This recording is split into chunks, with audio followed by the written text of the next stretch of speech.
श्री स्वामी समर्थ. उद्या अक्षय तृतीया. सकाळीच घरात आणा या झाडाचे एक पान. शत्रू लोटांगण घालेल. घराची, पतीची, मुलांची खूप प्रगती होईल. नमस्कार सख्यांनो आणि माझ्या सर्व लाडक्या दादा बहिणींनो. उद्या आहे अक्षय तृतीया. हिंदू धर्मातील 3.5 मुहूर्तांपैकी एक असा स्वयंसिद्ध मुहूर्त, ज्या दिवशी केलेले दान, धर्म आणि कर्म कधीच संपत नाही, ते अक्षय राहते. पण मित्रांनो, तुम्हाला माहीत आहे का, आपल्या शास्त्रात आणि निसर्गाच्या कुशीत अशी काही गुपिते लपलेली आहे, जी केवळ योग्य वेळी उलगडली तर गरीबातल्या गरीब माणसाचे नशीब पलटायला वेळ लागत नाही. अनेकांना वाटतं की अक्षय तृतीया म्हणजे फक्त सोनं खरेदी करणं. पण ज्यांच्याकडे सोनं घ्यायला पैसे नाहीत, त्यांनी काय करायचं? त्यांच्यासाठी आजचा हा व्हिडिओ आहे. आज मी तुम्हाला अशा एका विशिष्ट आणि दैवी वृक्षाबद्दल सांगणार आहे, ज्याचं फक्त एक पान उद्या सकाळी तुम्ही योग्य विधीने घरात आणलं तर तुमच्या पतीची रखडलेली प्रगती, मुलांच्या यशातील अडथळे आणि घराची आर्थिक बरकत यात असा चमत्कार घडेल की तुम्ही स्वतः थक्क व्हाल. इतकंच नाही तर तुमच्या प्रगतीवर जळणारे, तुमच्या घरात कलह निर्माण करणारे शत्रू तुमच्या समोर नतमस्तक होतील. पण ते झाड नेमकं कोणतं आहे? ते पान आणण्याची विशिष्ट वेळ कोणती? आणि सर्वात महत्त्वाचं म्हणजे ते पान आणताना कोणती एक भयानक चूक टाळायची आहे? हे सर्व जाणून घेण्यासाठी हा व्हिडिओ शेवटपर्यंत पहा. माहिती अर्धी ऐकली तर त्याचे परिणाम मिळत नाही, म्हणून एकही सेकंद स्किप करू नका. व्हिडिओमध्ये पुढे जाण्यापूर्वी कमेंट बॉक्समध्ये आपली उपस्थिती आणि श्रद्धा व्यक्त करण्यासाठी श्री स्वामी समर्थ, ओम गंग गणपताय नमः आणि ओम नमो भगवते वासुदेवाय हे 3 मंत्र नक्की लिहा. तुमची एक कमेंट तुमच्या आयुष्यात सकारात्मक ऊर्जेचा द्वार उघडू शकते. व्हिडिओ आवडला तर आत्ताच लाईक करा, जास्तीत जास्त शेअर करा आणि अशाच प्रभावी माहितीसाठी आपल्या चॅनलला सबस्क्राईब नक्की करा. मित्रांनो, अक्षय तृतीया हा दिवस केवळ पंचांगातील एक तारीख नाही, तर तो निसर्गाचा आणि ईश्वराचा आपल्याला मिळालेला एक वरदान आहे. हा दिवस म्हणजे भगवान विष्णूंचे 6वे अवतार भगवान परशुराम यांचा जन्मोत्सव. याच पवित्र दिवशी स्वर्गातून माता गंगेचे पृथ्वीवर आगमन झाले होते, ज्याने सागर पुत्राचा उद्धार केला. पण तुम्हाला माहीत आहे का, या दिवसाला अक्षय का म्हणतात? क्षय म्हणजे संपणे आणि अक्षय म्हणजे ज्याचा कधीही नाश होत नाही. इतकंच काय, महाभारतातील एक अतिशय सुंदर प्रसंग आहे, जेव्हा पांडव वनवासात असताना त्यांच्याकडे पाहुणे आले आणि घरात अन्न नव्हते, तेव्हा भगवान श्रीकृष्णाने द्रौपदीला अक्षय पात्र दिलं होतं. या पात्राचे विशिष्ट असे की जोपर्यंत द्रौपदी जेवण करत नाही तोपर्यंत त्यातून अन्न कधीच संपत नसे. याचाच अर्थ असा की उद्याच्या दिवशी ब्रह्मांडातील सकारात्मक ऊर्जा तिच्या सर्वोच्च शिखरावर असते. तुम्ही उद्या जे काही सात्विक कर्म कराल त्याचे फळ तुम्हाला 1000 पटीने आणि तेही जन्मोजन्मी मिळत राहतील. पण आता एक प्रश्न आपल्या सर्वांच्या मनात येतो. आपण तर देवाची भक्ती करतो, रोज दिवाबत्ती करतो, तरीही आपल्या घरात अडचणी का? आपल्यापैकी अनेक सख्या अशा आहेत ज्यांचे पती रात्रंदिवस राबतात, रक्ताचं पाणी करतात, पण हवं तसं प्रमोशन मिळत नाही. कष्ट करूनही व्यवसायात बरकत का येत नाही? हातात पैसा येतो पण तो टिकत का नाही? आणि आपली मुलं किती काळजी घेतो, आपण त्यांची. मुलं हुशार असतात, वर्षभर अभ्यास करतात, पण नेमका परीक्षेच्या वेळी त्यांना आठवत नाही किंवा त्यांची एकाग्रता भंग पावते. सख्यांनो, हे सगळं उगाचच होत नाही. यामागे असते ती म्हणजे कोणाची तरी वाईट नजर. आपल्या प्रगतीवर जळणारे लोक जगात कमी नाहीत. शत्रू नेहमी तलवार घेऊन समोर उभा नसतो. कधी कधी तो गोड बोलून आपल्या घरात येतो आणि त्याची नकारात्मक दृष्टी आपल्या सुखी संसाराला लागते. हीच बॅड एनर्जी आपल्या घराची प्रगतीला खीळ घालते. जेव्हा घरात अशा नकारात्मक शक्तींचा वास वाढतो तेव्हा कितीही प्रयत्न केले तरी यश हुलकावणी देतं. मग अशा वेळी काय करायचं? मोठा पूजा अर्चा सगळ्यांनाच परवडत नाही. म्हणूनच आपल्या पूर्वजांनी निसर्गातील काही वनस्पतींमध्ये देवाचा अंश शोधला आहे. आज मी तुम्हाला ज्या झाडाच्या पानाबद्दल सांगणार आहे ते पान म्हणजे केवळ वनस्पतीचा भाग नाही, तर ते साक्षात भगवान विष्णू आणि माता लक्ष्मीचे रूप आहे. शास्त्र सांगतं की ज्या घराच्या उंबरठ्यात हे पान योग्य विधीने प्रवेश करतं तिथे दारिद्र्य राहूच शकत नाही. हे पान घरात आणणं म्हणजे जणू काही तुम्ही प्रत्यक्ष लक्ष्मी मातेलाच आपल्या घराचा पत्ता सांगणार आहात. हे पान तुमच्या पतीच्या कामातील अडथळे दूर करेल आणि मुलांच्या बुद्धीला एक वेगळीच दिशा देईल. चला तर मग आता वेळ न घालवता जाणून घेऊया त्या चमत्कारिक, दैवी आणि भाग्य बदलणाऱ्या वृक्षाबद्दल, ज्याचे एक पान उद्या तुमच्या आयुष्यात सुवर्ण काळ घेऊन येणार आहे. आता आपण वळूया आपल्या आजच्या व्हिडिओच्या सर्वात मुख्य विषयाकडे, ज्याची तुम्ही आतुरतेने वाट पाहत आहात. सख्यांनो, ते झाड कोणतं? निसर्गात अनेक पवित्र वृक्ष आहेत, पण अक्षय्यतृतीयेच्या दिवशी या मुहूर्तावर ज्या झाडाची शक्ती कैक पटीने वाढलेली असते ते झाड आहे पिंपळ. पिंपळाला आपण वृक्षराज म्हणतो.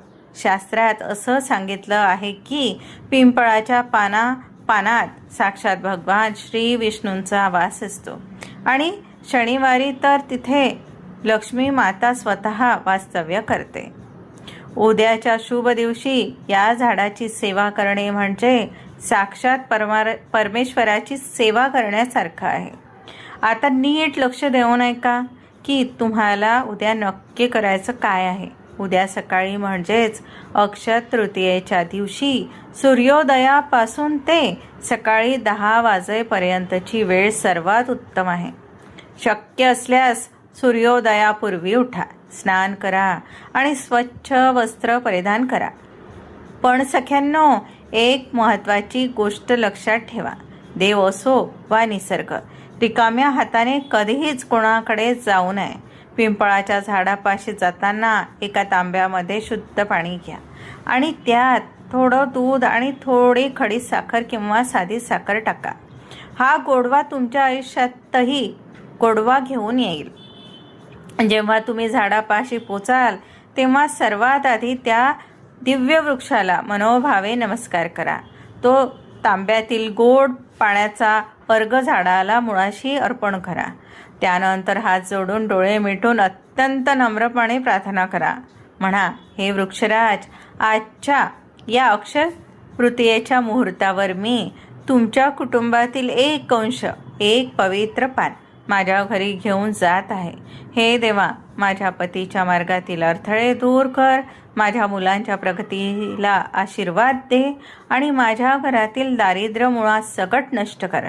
माझ्या शत्रूंची बुद्धी सात्विक कर आणि त्यांच्या वाईट नजरेपासून माझ्या संसाराचे रक्षण कर. ही प्रार्थना तुमच्या अंतःकरणातून आली पाहिजे, कारण शब्दात नाही तर भावनेत शक्ती असते. आता पान कसं निवडायचं हे नीट समजून घ्या. इथेच अनेक जण चुकतात.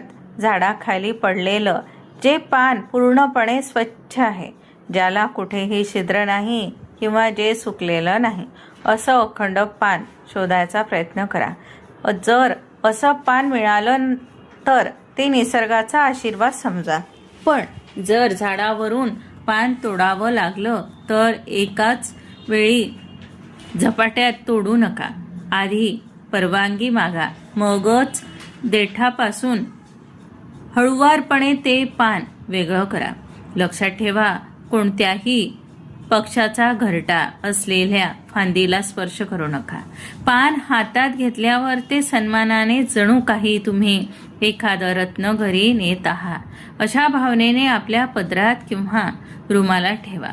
घरी परतताना एक गोष्ट कटाक्षाने पाळायची आहे. वाटेत कुणाशीही बोलू नका आणि चुकूनही मागे वळून बघू नका. सरळ आपल्या घरात प्रवेश करा. हे पान तुमच्या आयुष्यात कशा प्रकारे चमत्कार घडवेल आणि ते कुठे ठेवायचे हे अत्यंत गुप्त उपाय मी तुम्हाला पुढच्या 5 मिनिटात सांगणार आहे.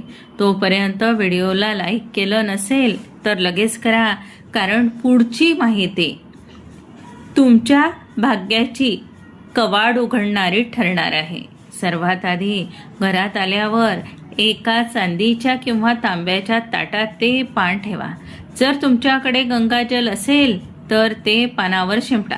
गंगाजल नसेल तर शुद्ध पाण्यात थोडी हळद टाकून त्या पाण्याने पान स्वच्छ धुवून घ्या. पान पुसताना कापसाचा वापर करा, जेणेकरून त्याला कुठेही खोरबडा येणार नाही. हे करताना मनात ओम नमो भगवते वासुदेवाय या मंत्राचा जप चालू ठेवा. या शुद्धीकरणामुळे त्या पानातील नैसर्गिक ऊर्जा सक्रिय होते. आता पानाच्या गुळगुळीत भागावर लक्ष द्या. अनामिकेचा म्हणजेच रिंग फिंगर वापरा. अष्टगंध किंवा ओल्या कुंकवाने पानाच्या मध्यभागी एक स्वस्तिक काढा.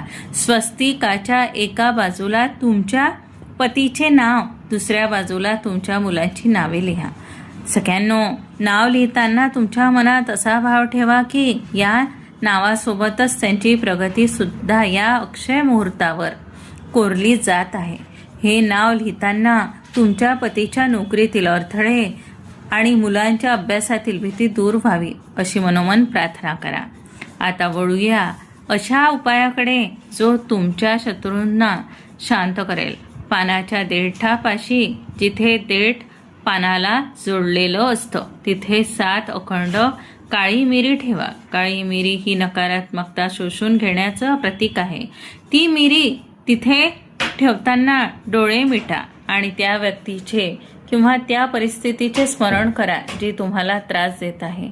मनातल्या मनात ठामपणे म्हणा, तुझी वाईट दृष्टी, तुझ्या मत्सर माझ्या घरावरून आणि माझ्या माणसांवरून कायमचा हटला आहे. माझ्या घरात फक्त सुखाचा प्रवेश होत आहे.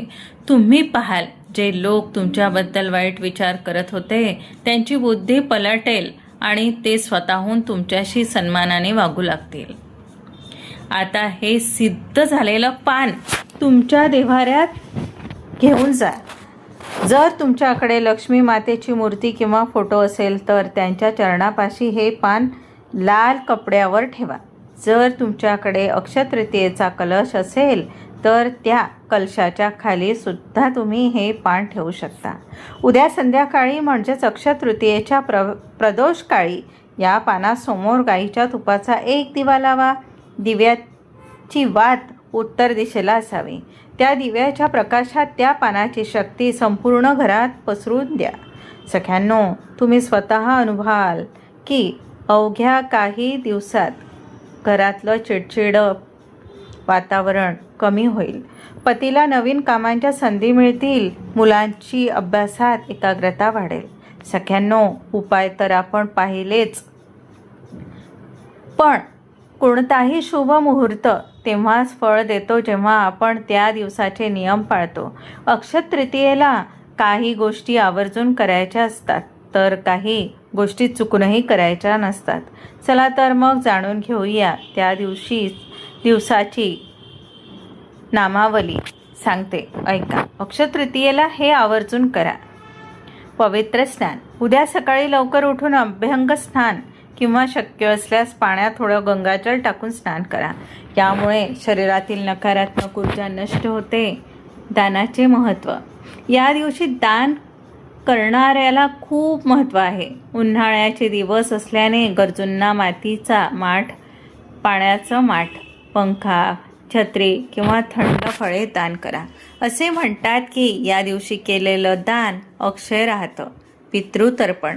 अक्षय तृतीयेला आपल्या पितरांचे स्मरण करून त्यांच्या नावाने पाणी किंवा अन्न दान केल्यास घराला त्यांचे आशीर्वाद मिळतात आणि घरातील कटकटी दूर होतात. सोनं किंवा नवीन वस्तू जर शक्य असेल तर सोन्याची खरेदी करा, पण जर बजेट नसेल तर काळजी करू नका. तुम्ही सोनामुखी धने म्हणजेच किंवा खडा मीठ जरी विकत आणलं तरी ते सोन्या इतकंच शुभ मानलं जातं. कुटुंबासोबत वेळ हा आनंदाचा दिवस आहे, त्यामुळे घरात आनंदी वातावरण ठेवा. गोडधोड नैवेद्य बनवा आणि एकत्र प्रार्थना करा. अक्षय तृतीयेला हे चुकणंही करू नका. सांगते ऐका. कोणाचेही मन दुखवू नका, हा सर्वात मोठा नियम आहे. उद्याच्या दिवशी कोणाशीही वाद घालू नका, कोणाचा अपमान करू नका किंवा कोणाबद्दलही मनात द्वेष धरू नका. विशेषतः आपल्या घरातील लक्ष्मीचा म्हणजे स्त्रियांचा आणि ज्येष्ठांचा अपमान करू नका. कर्ज घेऊ नका किंवा देऊ नका. अक्षय तृतीयेला लक्ष्मी स्थिर असावी लागते. या दिवशी कोणालाही पैसे उधार देऊ नका किंवा कोणाकडूनही कर्ज घेऊ नका, अन्यथा वर्षभर आर्थिक ओढाताण होऊ शकते. घर अस्वच्छ ठेवू नका. घर घाणेरडं अस्वच्छ ठेवू नका. लक्ष्मीचा वास स्वच्छतेत असतो. उद्या तुमचं घर, विशेषतः मुख्य प्रवेशद्वार, उंबरठा अस्वच्छ ठेवू नका. घरासमोर सुंदर रांगोळी काढा. तामसिक भोजन टाळा. या पवित्र दिवशी घरामध्ये मांसाहार, कांदा किंवा लसूण यांचा वापर टाळा. सात्विक भोजन ग्रहण करा, जेणेकरून तुमची सात्विक ऊर्जा टिकून राहील. झाडांना इजा करू नका. जसं मी आधी म्हटलं, झाडाचं पान तोडताना अत्यंत नम्र राहा. झाडाला लाथ मारणे किंवा विनाकारण फांद्या तोडणे टाळा, कारण उद्याच्या दिवशी वनस्पतींमध्ये देवतांचा अंश अधिक तीव्र असतो. सख्यांनो, हे जे नियम मी तुम्हाला सांगितले ते म्हणजे काही जाचकटी किंवा बंधन नाहीत, ही तर एक प्रकारची जीवन जगण्याची शिस्त आहे. जेव्हा आपण निसर्गाच्या नियमांशी आणि ईश्वराच्या तत्वाशी जुळवून घेतो, तेव्हा संपूर्ण ब्रह्मांड आपल्याला मदत करायला धावून येतं.